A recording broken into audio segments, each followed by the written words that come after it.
সরকারের প্রতি এবং প্রশাসনের প্রতি। আমরা পৃথিবীর যে প্রান্তেই থাকি না কেন, বাংলাদেশ আমাদের সাথেই থাকে, বাংলাদেশ আমাদের মনে প্রাণে।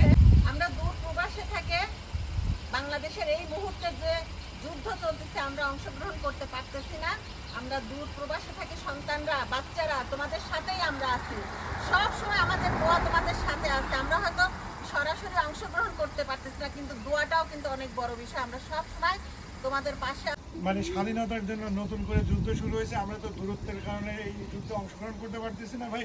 আমরা এখানে বসে সাপোর্ট করতেছি, এই কারণে এই যুদ্ধে আমরা সবাইকে স্মরণ করতেছি এবং ইচ্ছা থাকলেও আমরা এটা মানে অংশগ্রহণ করতে পারতেছি না ভাই। তো যাই হোক, আপনাদের সঙ্গে আমরা আছি দূর প্রবাস থেকেও, দূরের থেকে আমরা অবশ্যই সব রকম সহযোগিতা এবং আমাদের সংগ্রাম এখানে চলতেছে। সেইভাবে আমরা আমাদের এটা শুরু করলাম আর কি। সাথে আছি আমরা সুদূর আমেরিকার নিউ ইয়র্ক থেকে রুমি ভাই,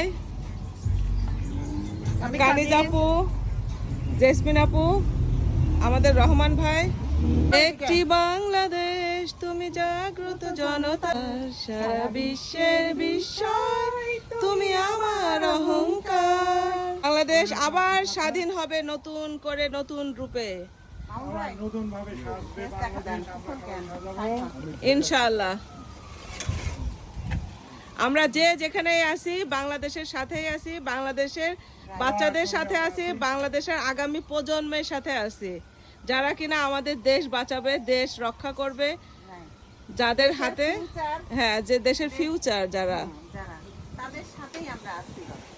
বাচ্চারা, তোমাদের সাথেই আমরা আছি, তোমাদের মায়েরা, আমরা অবশ্যই পৃথিবীর যে প্রান্তেই থাকি না কেন, এখন আমরা এখানে আমাদের আসলে খোলসটা পড়ে থাকে, মনটা সবসময় পড়ে থাকে বাংলাদেশে।